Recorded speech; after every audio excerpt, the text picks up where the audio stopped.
Hi friends.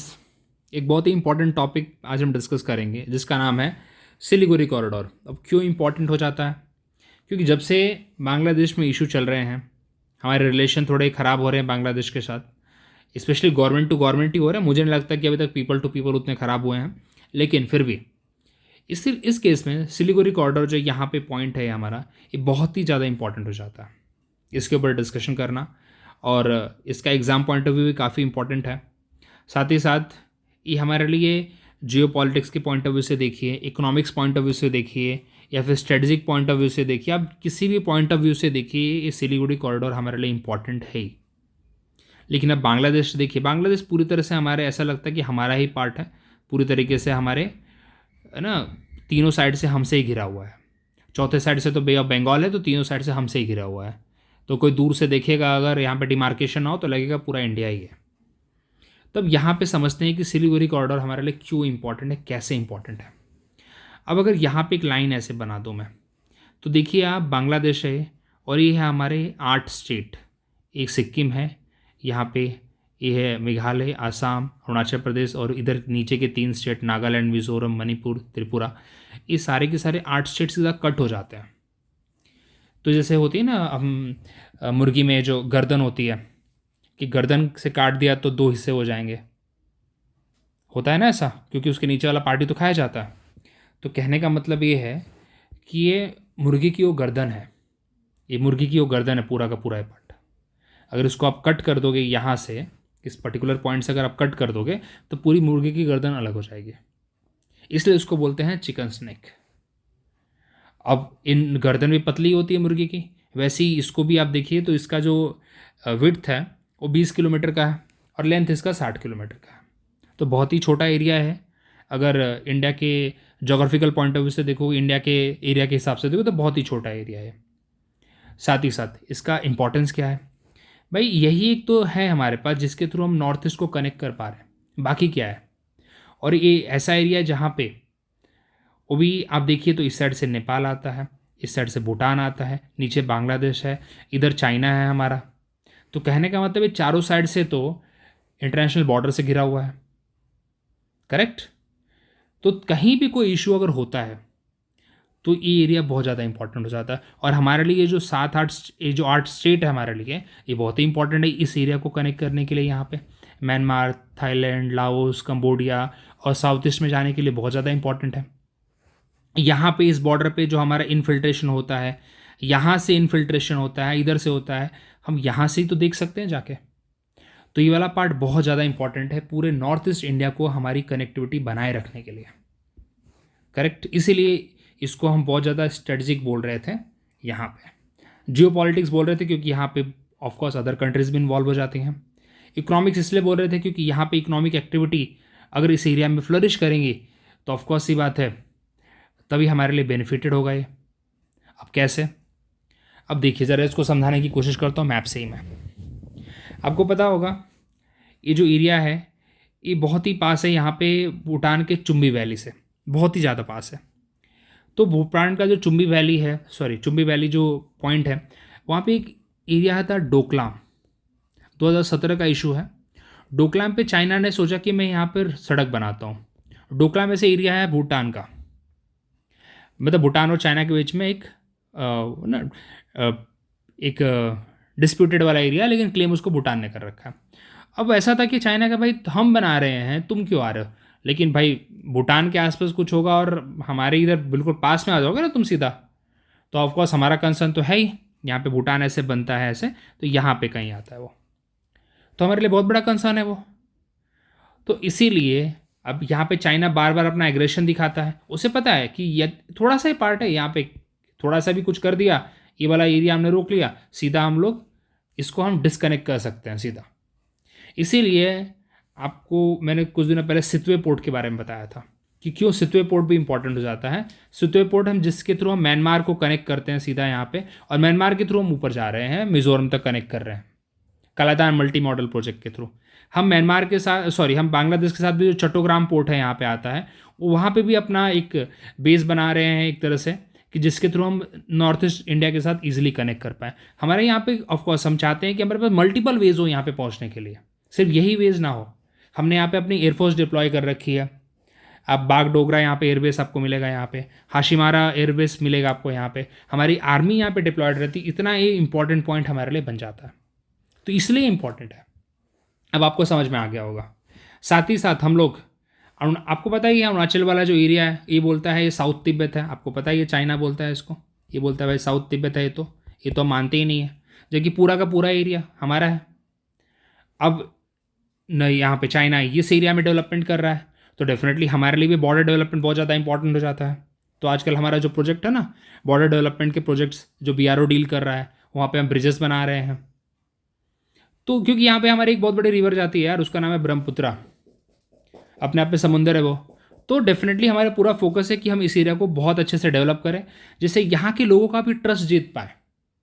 Correct, trust जीतना भी बहुत ज़रूरी है, और जिससे कि और हमारी कनेक्टिविटी और अच्छी हो पाए, हम जल्दी पहुँच पाए यहाँ पे कुछ प्रॉब्लम होती है तो that's why we are working on this. और आपको समझ में आ गया होगा कि इतना छोटा सा पार्ट क्यों हमारे लिए इंपॉर्टेंट है। अब आपके लिए थोड़ा क्लियर हो गया होगा। चलिए अब थोड़ा सा इसके वर्ड बाय वर्ड भी चले जाते हैं, इतना बनाया है तो ये भी पढ़ लेते हैं फिर।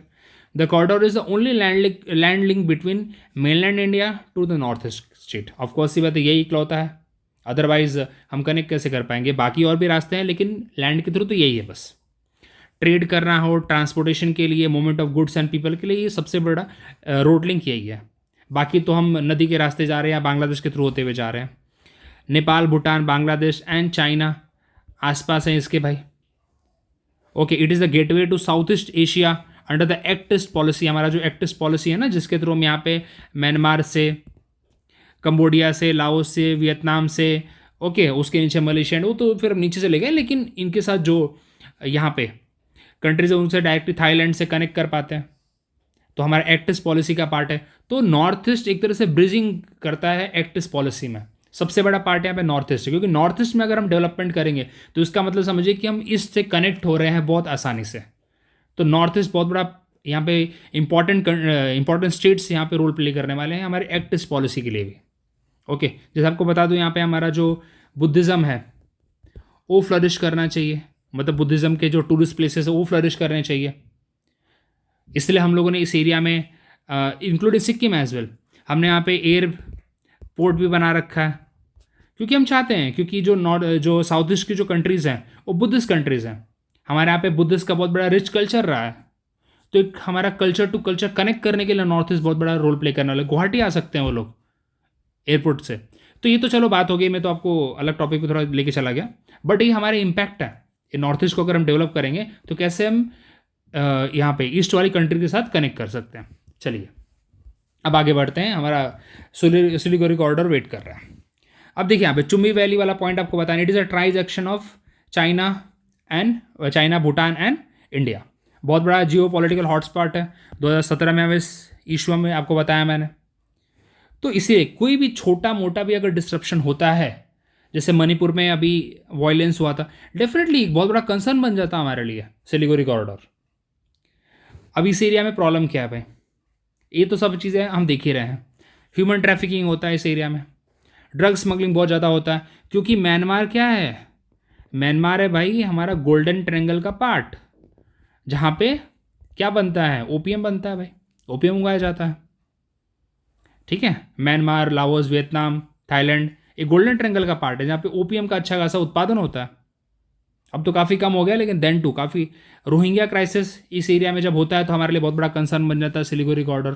करेक्ट, तो ये हमारे एक इश्यूज़ हैं। देखिए यहाँ पे एक्सट्रीमिस्ट एक्टिविटीज़ हैं। अशरुल्लाह बांग्ला टीम मतलब जो बांग्लादेश में काफ़ी एक्टिव है, और टेरर फंडिंग करती है, टेरर ग्रुप्स ऑपरेट करती है इस एरिया में।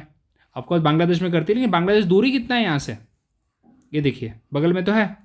तो that's why it become very important for us.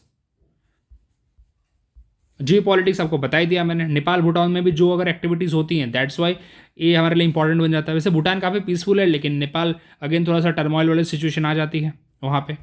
और सबसे बड़ा इंटरनल प्रॉब्लम हमारा ये दार्जिलिंग, दूराज, ये वाला जो एरिया है, ये डिमांड कर रहे हैं गोरखालैंड की, ये डिमांड कर रहे हैं गोरखालैंड की, क्योंकि ये जो एरिया है यहाँ पे देखिए, आप वापस आपको लाना चाहता हूँ, ये पूरा का पूरा देखिए, ये वेस्ट बंगाल का पार्ट है, इधर उसको छोड़ दीजिए ऊपर, ये पूरा वेस्ट बंगाल का पार्ट है, यहाँ पे सिक्किम को छोड़ देते हैं।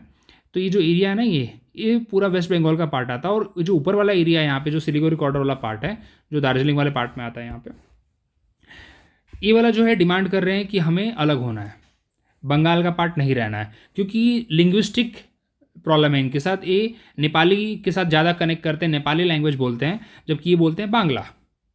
और इनकी डिमांड 1907 से चली आ रही है अपने आप को एक ना अलग एडमिनिस्ट्रेटिव यूनिट बनाने के लिए, और अब इनकी डिमांड है गोरखालैंड के, क्योंकि ये इनके साथ मैच नहीं करते, लिंग्विस्टली या कल्चरली कनेक्ट नहीं कर पाते हैं। तो ये हमारा एक प्रॉब्लम है। साथ में नॉर्थ ईस्ट में अगर जैसे कोई भी इंसर्जेंसी वाला इशू आ जाता है तो भी हमारे लिए इशू बन जाता है वो।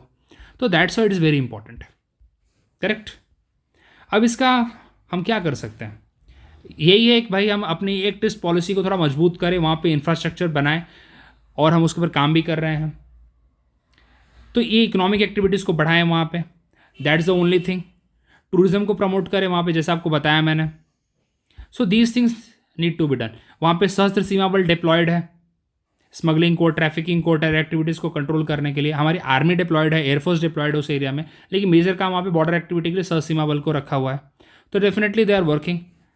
और नेपाल, भूटान, बांग्लादेश से जो ट्रैफिकिंग वाले इशू चल रहे हैं उसको डील करें, इलीगल जो माइग्रेंट्स वहाँ से आते हैं उसको डील करने के लिए हमने सशस्त्र सीमा बल को रखा हुआ है। साथ ही साथ BSF वहाँ पे काम कर रही है साथ ही साथ इन सब चीज़ों को रोकने के लिए।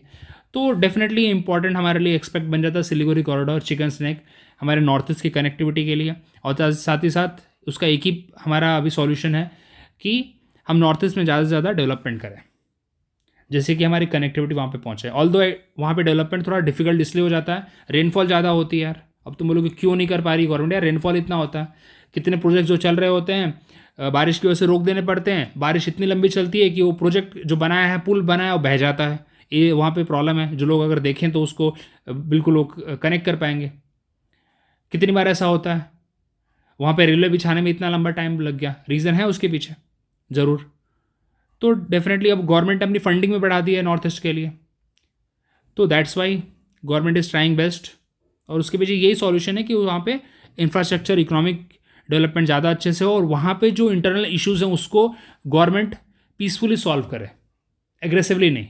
अगर पीसफुली सॉल्व करेगी तो डेफिनेटली वहाँ पे पीस बनी रहेगी। अगर एग्रेसिवली करेगी तो बार बार वहाँ के जो इंसर्जेंट ग्रुप है वो अटैक करते रहेंगे, तो वहाँ पे कभी पीसफुल बन ही नहीं पाएगा, पीसफुल सिचुएशन आ ही नहीं पाएगी। तो that is the only thing I can say, and overall that's a very important part. बाकी आप इसको रीड कर सकते हैं, ऑलमोस्ट मैंने वो सारी चीज़ कवर की।